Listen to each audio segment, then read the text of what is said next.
Bonjour. Dans cette phrase, Jésus qu'avons-nous fait? Je partage aujourd'hui une de mes réflexions sur Jésus, mais pas que. C'est une interrogation générale que je pense, beaucoup d'entre nous se sont posées. Cet échange a pour but d'enclencher un dialogue intérieur qui se répandra à l'extérieur. À l'époque où nous vivons, devenir soi-même l'artisan de paix de sa propre vie, et par répercussion celle de l'humanité entière, est un défi que nous devons et pouvons relever. Nous en avons les moyens et la capacité. Tout est en nous, à nous, de le réveiller. Bonne écoute. Au-delà de ce que l'on nous dit, de ce que l'on nous fait croire, de ce que nous croyons, nous sommes-nous déjà personnellement et réellement interrogés sur la venue d'un sauveur? Ce sauveur l'est-il pour toute l'humanité ou seulement pour sa communauté? Ces prophéties qui en annoncent l'avènement sont-elles vraiment originelles et donc fiables? Si cela est le cas, alors, va-t-il naître ou apparaître? D'où viendra-t-il? De quelle couleur sera-t-il? Sera-t-il riche ou pauvre? Sera-t-il un homme ou une femme? Sera-t-il beau ou laid? Sera-t-il différent? Aura-t-il des pouvoirs? Fera-t-il des miracles? Viendra-t-il du peuple, de l'élite ou encore d'ailleurs? Sera-t-il au milieu du peuple ou parmi l'élite? Serons-nous capables de l'accepter s'il ne nous convient pas à cause de sa couleur, ou bien de la religion dans laquelle il est né, ou peut-être parce qu'il n'en a pas et prône quelque chose de nouveau? Ferons-nous preuve de suffisamment de discernement afin de pouvoir le reconnaître au milieu des imitations? Quelle vision, quelle construction mentale avons-nous de ce principe que nous appelons Dieu, sans l'avoir jamais vu, sans jamais avoir entendu sa voix, pour en accepter la représentation dans un sauveur qui nous satisfasse et nous rassure? D'ailleurs, qui est Dieu pour nous au stade d'évolution où nous en sommes? De l'incompréhensible, de l'inconcevable, de l'illimité, de l'éternel, de l'omniprésent, de l'impénétrable, de ce qui est dans la constance de la paix, nous en avons fait un livre, quelques reliques et des rituels. N'est-il pas plus que cela? N'est-il pas le créateur de toutes choses? Donc, n'est-il pas tout ce qui est créé? N'est-il pas le ciel et la terre, la nature et tout ce qui la compose, l'univers et tout ce qu'il contient? S'il nous a créés à son image, nous, les humains, alors tous les humains sont l'image de Dieu. Tous les humains sont le reflet du Créateur. Et même si nous n'étions que le résultat de manipulations génétiques, nous n'en serions pas moins son œuvre, car les artisans, à l'origine de ces travaux, sont issus eux aussi de la seule et unique divinité créatrice que nous appelons Dieu. Alors l'évidence impose que les différentes enveloppes charnelles présentes sur cette terre sont toutes la représentation de Dieu sous différents habits. Il est multiface et multiforme dans sa propre création, et il en a le droit, car il en est le créateur. Que l'esprit qui se trouve en nous ait été créé par Dieu, ou que celui-ci se soit divisé afin de partager son esprit, il n'en reste pas moins l'auteur dans les deux cas. Issu de lui-même, par ses propres principes créateurs, avec ses propres idées, grâce à ses propres lois, pour lui, par lui. Nous ne sommes que lui, incarné ici-bas afin d'accomplir une œuvre, son œuvre, et pas la nôtre, ou alors par procuration, mais cela reste définitivement la sienne. Comment alors pouvons-nous tout détruire? Comment pouvons-nous nous détruire? Donc, détruire Dieu, ce principe premier d'amour universel, et en son nom en plus, et ce, quel que soit le nom qu'on lui ait donné, uniquement pour des intérêts personnels ou pour des idées préconçues dont on a perdu le point de départ depuis bien longtemps. La question se pose alors.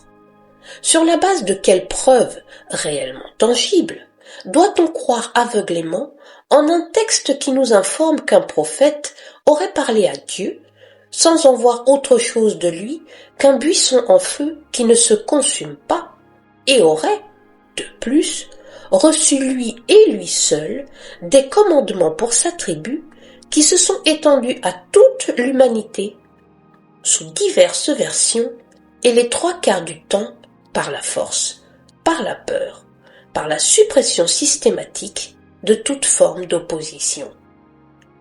Tout est là, sous nos yeux. Il suffit de lire l'Ancien Testament ou de se plonger dans l'histoire des religions monothéistes au fil du temps.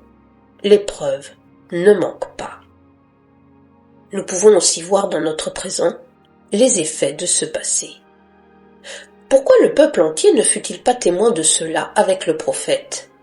Pourquoi est-il seul dans la montagne avant de redescendre avec les 2 tablettes de pierre où sont gravés les ordres? Pourquoi le Créateur de tout ce qui existe choisirait-il un tout petit groupe d'individus pour être son représentant sur terre et parler au travers d'eux uniquement? Pourquoi le Créateur de tout ce qui existe choisirait-il de se scinder en plusieurs groupes et devenir ainsi plusieurs dieux, avec des noms, des rites, des traditions différentes? Le polythéisme est férocement combattu dans le monothéisme, et pourtant celui-ci, par les conciles, les réformes, les schismes, en a pris la forme. Les analogies en permettent la lecture, et nous savons pour la plupart lire. Ce paganisme pourchassé ne faisait que révérer ce qui est sacré, car issu du divin, donc de Dieu. Que cela soit la nature humaine sous toutes ses caractéristiques, la Terre dans ses différents aspects naturels, la cosmologie et la cosmogonie de l'univers, tout était sacré, car issu du divin, donc de Dieu. Mais apparemment, ce n'était pas là l'idée de l'absolu voulue par le monothéisme. Mais en quoi le Créateur, qui est la perfection ultime, a-t-il besoin de correction et de correcteur? Ne peut-il parler directement à chacune de ses propres créations?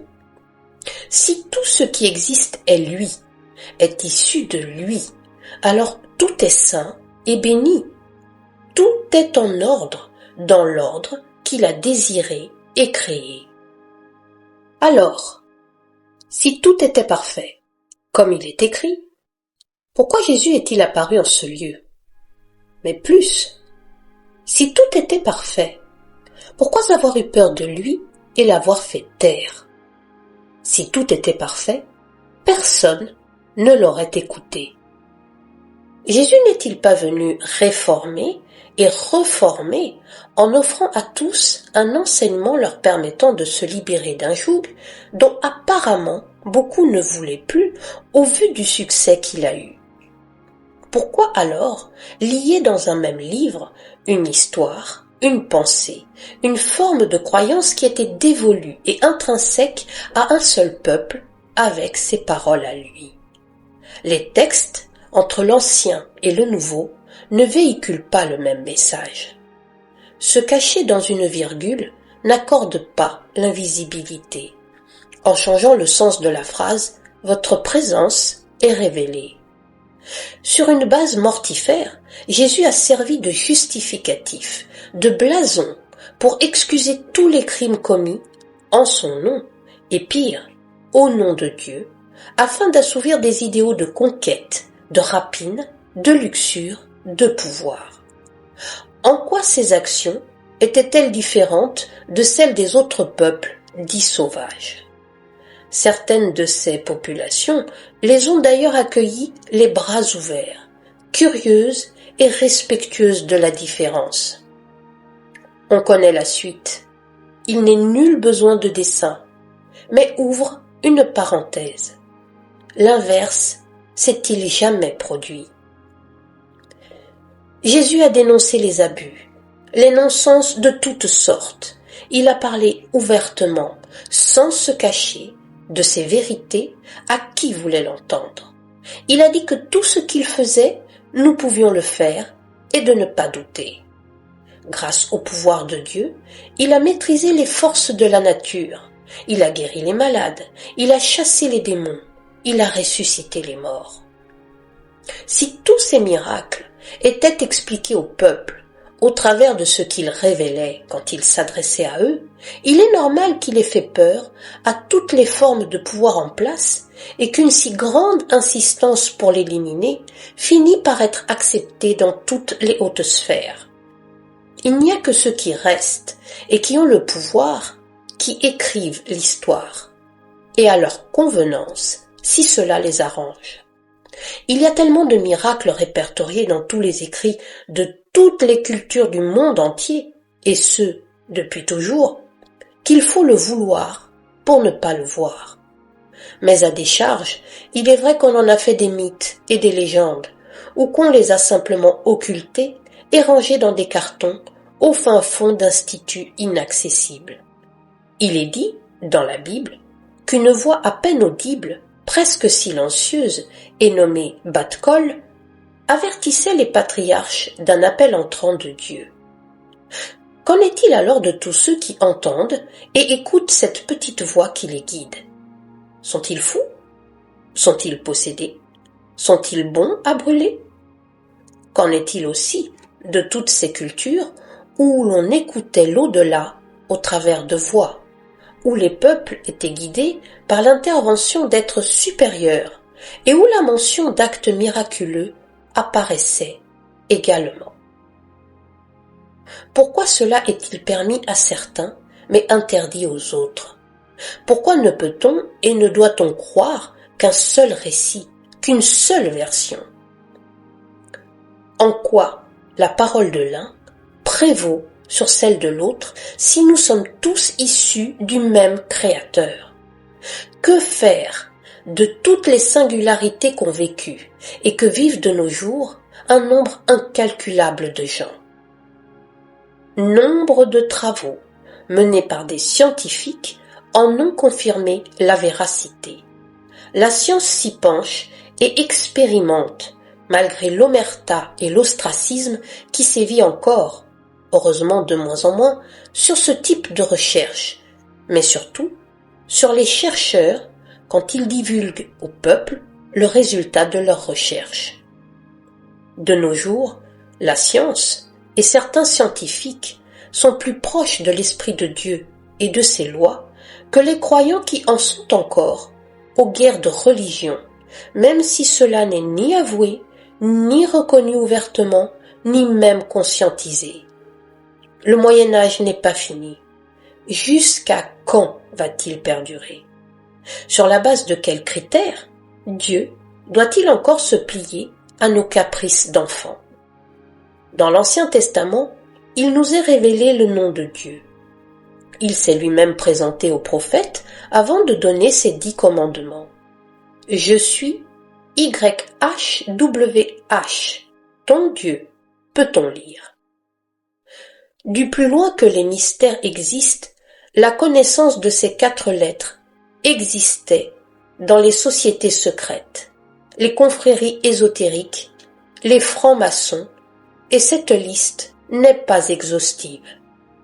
La Kabbale hébraïque matérialise ces lettres dans une sonorité particulière, mais en interdit l'énoncé à haute voix. Ceux qui savent réellement le prononcer, sous toutes ses formes, sont peu nombreux. Ce mot fut donc remplacé, dans le langage courant, par Adonai ou Tétragrammaton. Si l'on va plus avant dans l'initiation aux lois universelles, on apprend la correspondance entre ces 4 lettres, éléments quadripolaires, à la base de toute la création. Les principes actifs, liés aux éléments feu, air, eau, terre, se manifestent au travers de l'aimant quadripolaire, lui-même représenté par ces 4 lettres. Dans le livre de la création, le Sefer Yetzira, les lois de la création, tirées de la Kabbale hébraïque, y sont synthétisées. Mais tous les peuples, de tout temps, eurent accès à ce savoir. Dans la Bhagavad Gita, c'est l'histoire de la création, en accord avec les lois cosmiques, qui est contée. Dans l'Égypte ancienne, Hermès Trismégiste, dans ses tables d'Hermès ainsi que dans son livre des lois, explique la même chose. Le livre de Thoth, livre de la sagesse ancienne égyptienne dont le tarot s'est inspiré, en parle également.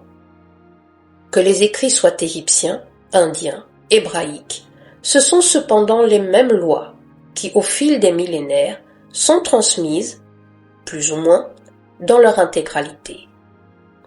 Plutôt moins que plus, au vu du pouvoir qu'elles confèrent à ceux qui les maîtrisent. Ces lois remontent à la création, et c'est par elles, grâce à elles, avec elles, que le Créateur créa tout ce qui est. Elles sont immuables et éternelles, et permettent la création d'absolument tout ce que l'on désire, mais elles sont cachées à la majorité.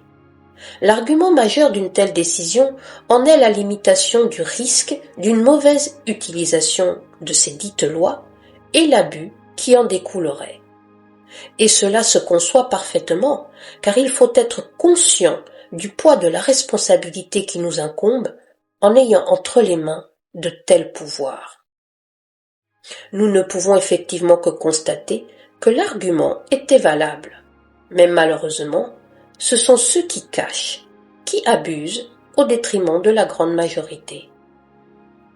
Tous les initiés ne sont pas à mettre dans le même sac, mais n'en déplaise à eux, d'autres sont sur le chemin, et la création étant joueuse, maintenant, c'est au-delà.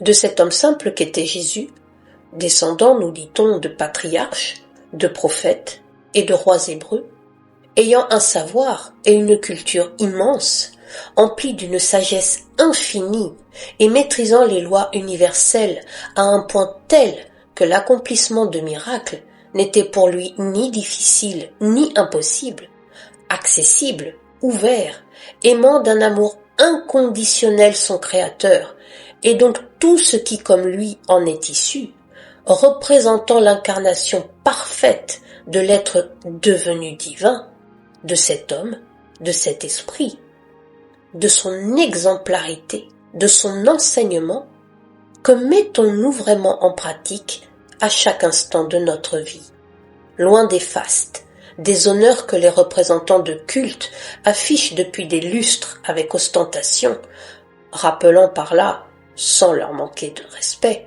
les démarcheurs commerciaux vantant et vendant leurs produits, à corps et à cri pour certains, polissés pour d'autres selon la sphère où ils exercent, les marchands du temple, qui marchandent et monnaient un produit siglé Dieu, ont pignon sur rue depuis longtemps, et cela ne choque personne, sauf Jésus en son temps. Est-ce pour cela aussi qu'on l'a fait taire? Quelle que soit la religion, l'enseignement philosophique, plus rien n'est offert. À quand les philosophes des beaux quartiers, qu'il pleuve ou qu'il vente, dispensant leur sagesse depuis leur tonneau au plus près du peuple? À quand tous les représentants de la foi, en robe de bure et sandales, partageant leurs repas et prodiguant leur enseignement dans les rues, jour après jour, au plus près du peuple?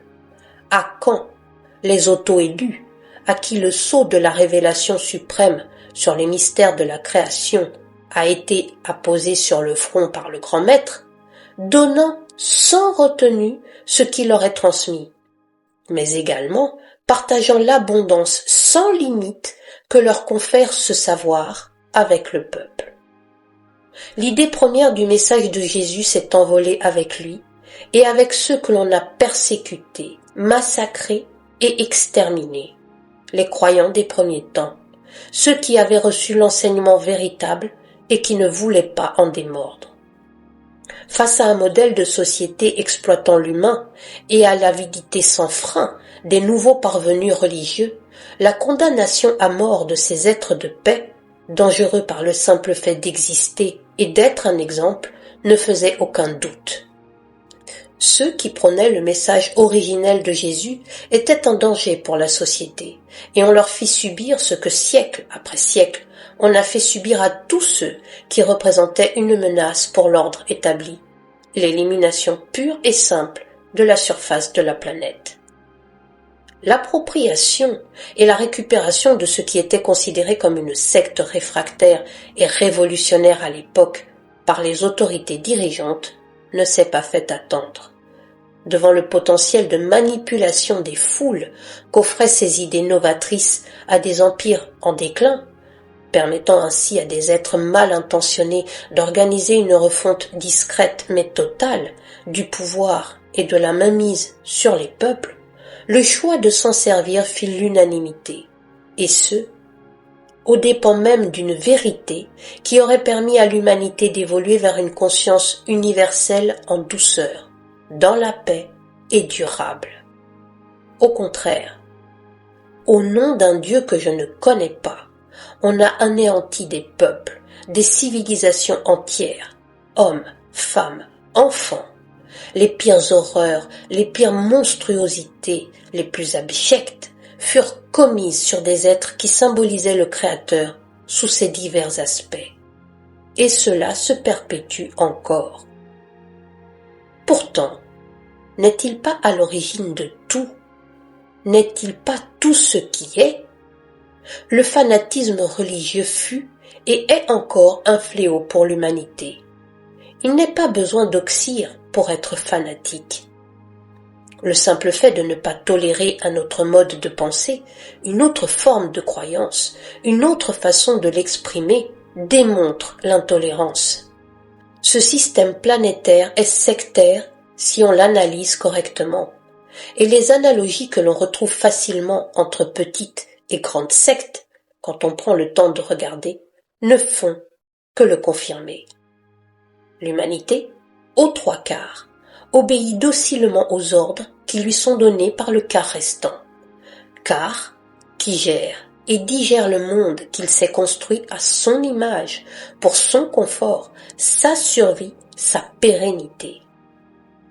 Les vertus n'existant plus que de nom, vestiges d'un passé révolu, le vice est dans la place. La connaissance donnée au peuple est amputée aux 3/4, et le peu restant est emberlificoté et mal expliqué. Cela est voulu par ceux qui savent, mais plus incompréhensible encore, accepté par ceux qui aimeraient savoir. Pourquoi les hommes ouvrent-ils la bouche pour médire et maudire à tout bout de champ, sur tout, sur tous, et même sur rien, car leur vie est un enfer, plutôt que de se taire, bénir ce qu'ils ont, ceux qu'ils sont, et chercher, afin de trouver, pour pouvoir agir et construire un futur serein pour les générations à venir. Demandez à ce que les portes s'ouvrent et laissent entrer ce que vous désirez connaître, apprendre, afin de trouver un chemin de vie qui vous libère et vous comble. Cela demande de l'investissement personnel, certes, mais personne d'autre que vous ne peut vous sortir de l'endroit où vous êtes. Cela en vaut véritablement la peine, car cela fonctionne. Si de nos jours, vous rencontrez un saint sur terre, celui avec une auréole autour de la tête, il va de soi. C'est un miracle. Sachez-le. Si tout le monde s'y met, cela deviendra une normalité, et il fera bon vivre sur cette planète. À l'origine, il y avait la Pangée, une seule terre, un seul continent. Pourquoi n'avons-nous pas été capables d'être un seul peuple? Et ce, même s'il y a des spécificités linguistiques, culturelles, physiques, dues au fait de vivre dans différentes régions du globe. Pourquoi? Vous savez, il n'y a de foi qu'en soi, ici et maintenant. Qu'il en soit donc ainsi, éternellement. À bientôt.